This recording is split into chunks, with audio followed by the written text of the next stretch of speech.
moyens et les grands. Aujourd'hui, je m'appelle Lorraine et c'est moi qui vais vous présenter la suite de l'histoire du roi David. Vous avez pu voir dans les semaines précédentes, dans les vidéos qui ont été publiées, vous avez sûrement regardé que le roi David est donc choisi par Dieu et établi pour régner. David, il a fait beaucoup de choses très belles, beaucoup de victoires, beaucoup de choses qui ont honoré Dieu. Mais il a aussi fait un péché, quelque chose de très grave, et c'est aujourd'hui qu'on va parler de ce péché. Avant de commencer l'histoire, j'aimerais te raconter une toute petite histoire qu'il va falloir retenir pour ensuite comprendre l'histoire qu'on va raconter à propos de David. Alors, je te raconte cette histoire. « Que se passe-t-il, Camille ?» demande Laura, voyant sa meilleure amie triste. Mais Camille ne répond pas. Pendant la récréation, elle met sa tête dans ses bras et pleure beaucoup. Laura essaye de la réconforter. Elle ne sait pas comment s'y prendre. Camille finit par lui expliquer. « Quelque chose d'affreux est arrivé à ma famille, dit-elle. Papa vient de partir vivre avec une autre femme et nous a laissés, maman et moi. Allons vivre toutes seules dans la maison. » Il existe malheureusement beaucoup de familles, comme celle de Camille. Le papa ou la maman est tombé amoureux de quelqu'un d'autre et est allé vivre avec lui ou avec elle. Et c'est un changement qui est grand pour les enfants et surtout qui fait beaucoup de mal. La Bible dit que Dieu a donné... que Dieu ne voit pas les choses comme ça. C'est lui qui a créé le mariage et il est prévu que ce soit en fait un engagement qui dure toute la vie entre le papa et la maman. Et du coup, quand un homme et une femme choisissent de s'unir, ils doivent rester ensemble pour le bien aussi de leur famille. Cette histoire, tu vas comprendre comment quel rapport elle a avec l'histoire de David. Mais on revient donc à David et on va raconter cette histoire qui se trouve dans 2 Samuel. Le roi David est lui aussi marié et donc du coup il doit aussi respecter le commandement donné par Dieu dans un autre texte qui s'appelle Exode, qui est de respecter les lois du mariage. Mais il faut aussi se rappeler que David maintenant est un roi qui a beaucoup de pouvoir et qui presque peut faire comme il veut. Finalement, personne d'humain ne peut lui dire « Dis donc, c'est pas incroyable là ce que tu fais ». Et donc, au printemps, David, il envoie son armée faire la guerre aux Ammonites, un autre peuple. Et en principe, il est censé partir avec l'armée, comme font les autres rois, mais David, lui, pour ça, il préfère rester dans son palais à Jérusalem. Et il demande à Joab, c'est son général, de mener les troupes au combat. Un soir, David se promène sur le toit de son palais. C'est la nuit, comme ça, il se promène, et il regarde la maison d'un voisin, et il voit une femme très belle qui se baigne. Et il demande à un de ses serviteurs, « Qui est cette femme ?» Et le serviteur lui répond, c'est Bathsheba, l'épouse d'Uri. Donc, on reprend, David c'est un homme marié, et il se trouve que Bathsheba est aussi une femme mariée. Donc normalement, il ne devrait rien se passer, selon ce qu'on a expliqué avant. Et du coup, David, s'il veut respecter les commandements de Dieu, il devrait arrêter de la regarder et ne pas essayer d'aller plus loin. Mais il ne fait pas ça. Il désobéit. Il désobéit à Dieu et il demande à ses serviteurs d'aller chercher Bathsheba. Il couche avec elle, il passe un moment avec elle. Et là, il désobéit à un commandement très clair de Dieu qui est « Tu ne commettras pas d'adultère ». Et l'adultère, ça veut dire justement ça, de prendre la femme ou le mari de quelqu'un d'autre et de se mettre avec lui ou elle.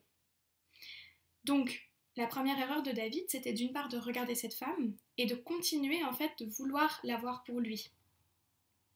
Et du coup, après ce moment, Bathsheba rentre chez elle et elle tombe enceinte.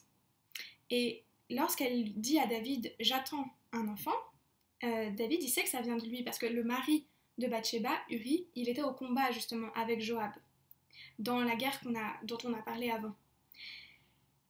Et pour David, les choses se compliquent. On voit en fait ici que son péché, le fait d'avoir regardé Bathsheba et de l'avoir voulu pour lui, ce péché il a directement des conséquences. Et donc David, qu'est-ce qu'il choisit de faire? David il se dit, bon, vu que Bathsheba est maintenant enceinte, je vais faire revenir Uri du combat, et Uri va passer un moment avec sa femme en fait. Comme ça, on ne saura pas que c'est moi. Et c'est donc ce qu'il fait. Il appelle Uri qui rentre du combat. Il lui offre des cadeaux, il lui permet de passer une belle soirée pour qu'ensuite il puisse passer un moment avec sa femme Bathsheba. Mais Uri, c'est pas ce qu'il fait. Il profite, il préfère dormir avec les autres serviteurs et il va pas voir sa femme. Donc David lui demande, mais voyons, tu reviens après une longue absence, pourquoi n'es-tu pas rentré chez toi? Et là, Uri lui fait une réponse qui n'arrange pas vraiment David. Il lui dit, mais tu vois, j'arrive pas à penser à autre chose que les autres soldats qui sont toujours au combat. Comment est-ce que je pourrais être dans ma maison, passer du temps avec ma femme, manger un bon repas, quand je pense à tous ceux qui sont encore en train d'être sur le champ de bataille? Aussi vrai que tu es vivant, je ne ferai jamais pareille chose. Et là, David, ça l'arrange pas qu'il soit si loyal dans le combat, parce qu'en fait, il veut qu'il passe un moment avec Bathsheba. Donc il refait la même stratégie. Il lui permet de passer un bon moment, de manger, de se détendre. Et David, là, il sent que les choses se compliquent. Parce qu'en fait, Uri, il fait de nouveau la même chose. Il se détend, etc., mais il ne passe pas de moment avec sa femme. Donc, il ne peut pas dire que Uri, c'est le père de cet enfant, finalement. Et là, David, son cœur devient encore plus sombre. Parce qu'il se dit, bon, ma stratégie n'a pas marché 2 fois. Donc tout ce qu'il me reste à faire maintenant, c'est d'envoyer un commandement, d'envoyer une lettre à Joab, qui est le directeur, on a vu, celui qui dirige toute la bataille, de tuer Uri, en fait, de le mettre en première ligne, là où c'est le plus risqué de se faire tuer par les autres soldats. Et en fait, je ne sais pas si tu te rends compte de ce que ça représente, mais par un simple regard de convoitise, ça veut dire de vouloir Bathsheba qui n'est pas à lui, David, il est en train de s'enfoncer dans un péché toujours plus profond et toujours plus loin de Dieu. Et donc Uri prend la lettre, en fait, que David lui donne et l'amène à Joab, le général. Et Joab se dit, mais bon, je vais obéir au roi. Uri va mourir, c'est clair, mais j'obéis au roi. Et effectivement, Uri meurt, frappé par les archers ennemis. En fait, si on y réfléchit bien, c'est David qui a commis ce meurtre. Parce que c'est lui qui a ordonné de mettre Uri en première ligne. Et donc Bathsheba apprend que son mari est mort et elle prend le deuil. Et finalement, très peu de personnes savent au palais qu'est-ce qui s'est vraiment passé. David, dans son cœur, il a fait toutes ses stratégies, il a fait tous ses plans. Mais il y en a un qui voit toujours notre cœur et c'est Dieu. Dieu sait pourquoi il a fait tout ça. Dieu sait pourquoi il a envoyé Uri retourner au combat et mourir. David, il a commis un péché très grave. Et ce péché, en fait, pour le cœur de Dieu, c'est quelque chose de terrible. Parce qu'il nous aime et qu'il veut, en fait, nous faire grandir comme ses enfants. Mais quand on fait un péché, on s'éloigne de lui, on s'éloigne de ce qu'il a prévu de beau pour nous. Et parfois, c'est forcément l'histoire de David, elle est très spécifique et puis on se dit mais ça me concerne pas. Moi j'ai pas un palais à Jérusalem et je n'ai pas cette situation. Mais en fait, dès qu'on choisit de ne pas mettre Dieu à la première place dans nos cœurs, c'est déjà un péché. C'est déjà vouloir faire sans lui. Et David, il a choisi de tout faire sans lui. De regarder Bathsheba, de la vouloir pour lui, etc. Et ça, c'est quelque chose dont on doit demander pardon à Dieu. On doit dire, je te demande pardon pour toutes les fois où je m'éloigne en fait de toi et je ne veux pas que ce soit toi qui aies tout le pouvoir sur ma vie. Qu'est-ce qui se passe ensuite? Avant ça, peut-être que tu peux faire une pause dans la vidéo et tu peux aller regarder le psaume 51. Le psaume 51, c'est un psaume qui m'a toujours beaucoup touchée parce qu'en fait, c'est un psaume que David écrit. Tu sais, les psaumes, c'était comme des chants ou des louanges à Dieu. Et ce psaume, il est un petit peu différent parce que c'est un psaume où David demande pardon à Dieu, justement, et lui demande de lui faire grâce. Malgré l'erreur qu'il a faite, la très grosse erreur qu'il a faite, il demande à Dieu, et il dit au verset 12, « Ô Dieu, crée en moi un cœur pur, renouvelle en moi un esprit bien disposé. Rends-moi la joie de ton salut et qu'un esprit de bonne volonté me soutienne. » Et ce psaume, il m'a toujours beaucoup touchée parce que je trouve qu'on voit justement que Dieu, même si David a fait une erreur vraiment grave, Dieu, il est là et il veut avoir cette louange. Il veut qu'on vienne vers lui et qu'on dise « Je te demande pardon ». Quelques mois plus tard, on revient à Bathsheba et David. Bathsheba a un petit garçon, un bébé. Et Ça, de nouveau, tu vois, ça pourrait être un jour très joyeux. C'est toujours beau quand un enfant naît. Et ça l'est. Mais simplement, David, il sait dans quelles conditions aussi, pourquoi est-ce que cet enfant naît. Et ça, c'est quelque chose qui l'attriste. Et finalement, un jour, David reçoit la visite d'une personne dans son palais. Il s'agit de Nathan le prophète. Ce sont des bons amis, ils discutent souvent. Et Nathan lui dit, David, 2 hommes vivaient dans la même ville. L'un d'eux était très riche et l'autre était très pauvre. Le riche possédait beaucoup de moutons et de bœufs, alors que le pauvre n'avait qu'une petite brebis.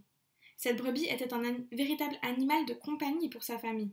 Elle partageait sa nourriture avec cette brebis et les enfants jouaient avec elle. C'était comme une autre fille dans la famille. Un jour, un visiteur est venu chez l'homme riche et celui-ci savait qu'il devait lui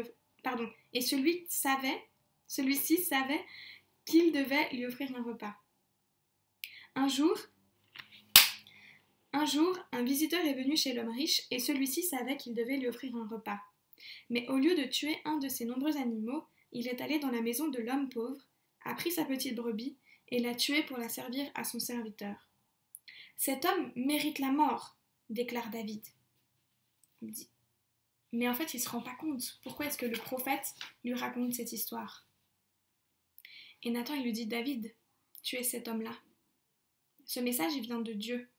Tu es comme cet homme riche.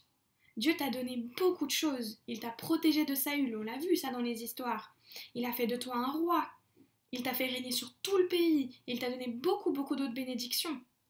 Mais toi, tu as pris d'un pauvre homme comme Uri, tu as pris tout ce qu'il avait, sa femme. Et tu as fait tuer Uri. Dieu va te punir en faisant venir le malheur sur toi. Et David sait. David sait que Nathan a raison. Et il dit, j'ai péché contre l'Éternel, avec beaucoup de chagrin. Et Nathan répond, l'Éternel t'a pardonné. Et cette histoire nous montre que David, même s'il aimait Dieu, il est tombé dans le péché. Et cela nous arrive à tous, toutes et tous. Même si nous aimons Dieu, nous ne pouvons pas en fait ne pas pécher. Ce qu'il faut, c'est être conscient justement que les choses qu'on fait, les pensées qu'on peut avoir méchantes, les remarques qu'on peut faire aux autres aussi des fois, le fait de mentir, tout ça c'est des choses qui déplaisent vraiment à Dieu. Et nous devons être conscients de ça et demander à Dieu de nous pardonner. De nous pardonner et surtout de nous aider à nous améliorer et de nous éloigner des choses qui parfois nous font nous sentir pas très bien. Où on dit, bon, ça, si je continue de regarder ou si je continue de faire ou ces amis avec qui je suis, si je continue un petit peu dans cette direction, je risque de pécher. Et ce qui est beau, c'est que Dieu veut toujours qu'on revienne vers lui. Il attend qu'on revienne vers lui. Et David, il a beaucoup de chagrin. Et ce qui est difficile, c'est qu'il a les conséquences de son péché qui sont très graves, puisque son petit bébé va mourir ensuite. Mais David sait, et Nathan lui le redit, que l'Éternel lui a pardonné. Et c'est à partir de là qu'il faut chercher à grandir avec Dieu.